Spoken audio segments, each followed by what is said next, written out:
name is Lee Bratcher. I'm the president of the Texas Blockchain Council. I have the privilege of sitting down with Mr. Brad Jones, former interim CEO of ERCOT. And this is a private video addressed to our elected officials in Texas, great leaders that provide leadership and policy for the state to move forward as the number one job-creating state, innovating state, state for businesses to come and do business. So this conversation is going to be around Bitcoin mining. And Mr. Jones, your experience with the Bitcoin mining industry over the last couple of years, what would you say your impression of the industry is? What industry do they remind you of? So when I look at this industry, it reminds me of the old wildcatters in Texas. Folks that are coming, that are willing to take great risk to invest their money in the state, work at the edge of a proven field, and bring in something that could be of great value for the state. I see them bringing employment to local counties. I see them bringing significant investment, construction dollars, and I think they're a real force to drive Texas for the future. In regards to reliability, that's a big question in a lot of the minds of lawmakers and Texans. What have you seen over the last couple of years that Bitcoin miners provide to ERCOT as tools to greater reliability? The greatest value to Bitcoin is that they have the flexibility to turn off their total consumption on a moment's notice. That value means that unlike any other industry, whether it's even another data center that has to stay up all the time, that has customers like Amazon or something like that, those companies have to stay up, have to have a high level of capability, and they're always consuming. For Bitcoin, it does what we have been looking for at ERCOT for years and years. It creates a dynamic load, meaning that we don't have to have another generator that can supply them through the hottest or the coldest parts of the season, but rather when those periods occur, they have the capability to shut off their consumption and allow that power to flow then to other customers in our system. That creates a great deal of flexibility that we haven't had and that we're looking forward to being able to use in the future. And even just a couple months ago, this past winter, did you see any of those after-action reports from sort of that Arctic blast that blew through over Christmas?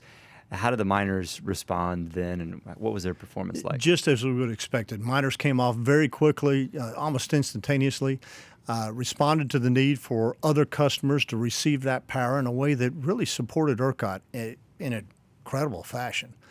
As I said, we've always looked for having a active demand side part of our business, and Bitcoin is creating that for us. And you mentioned earlier the energy industry, the oil and gas industry in Texas. I'm actually using a notepad here from NAPE. NAPE is the largest, our elected officials will know, the largest oil and gas conference, energy conference in North America. It's in Houston every year. We do a lot of partnerships with NAPE down at their conference, had a Bitcoin mining pavilion at NAPE for the last couple of years. So just reminded me of that. And I've got some notes here. Another thing I wanted to make sure to ask you is about ancillary services. How are Bitcoin miners participating in ancillary services, and what kind of effects do those have on the prices that ERCOT pays to procure those services? So ERCOT operates a competitive market, as you know, which means that each of the services that we acquire, including ancillary services, are competitively obtained. Now, an ancillary service, just for everyone listening, there's a requirement at ERCOT, in actuality throughout the world, throughout the country. There's a requirement to have certain level of capacity services available, meaning unused generation or unused load that could have the capability of providing us energy at a moment's notice. Each of those ancillary services have different time periods. Some are necessarily very quick. We need those services to come to us within moments, some of them fractions of minutes, seconds. Then some can take up to 30 minutes to provide those same level of services. Bitcoin has the capability to operate in any and all of those ancillary services, which gives us the flexibility and the speed that we need. And by participating in those services in a competitive market necessarily drives those costs down for all consumers. So the more competition we have, the better the cost, the lower the cost it is for all consumers. What else have you noticed about Bitcoin miners that you think it would be important for elected officials in Texas to be aware of? So I spent a lot of time talking about the need for more generation in Texas. We need more generation as more renewables come on grid. We must have the dispatchable type generation to meet that demand. That's something that is of an acute concern to me for the near future. Along that pathway, though, Bitcoin allows us to utilize our demand side to meet some of those needs. It doesn't all have to be from additional generation. These services can also come from Bitcoin providers that can reduce their consumption at a moment's notice. That is going to be extremely important as we deal with more renewables that have something of an uncertain requirement in terms of what they can provide at any one moment. If the sun doesn't shine, if the wind doesn't blow at the moment you thought it would, it creates uncertainty for us.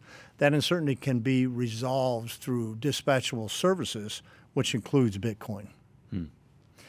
Well, Mr. Jones, I know that you have been a tireless advocate for the state of Texas, for ERCOT, for reliability for many years, and we really appreciate your service and continued service to the state and to the people of Texas, and appreciate you coming on and having this conversation with me. Thank you, Lee. Hey, it's Amy. Click over here to subscribe, click over here for more content, and we'll see you next time.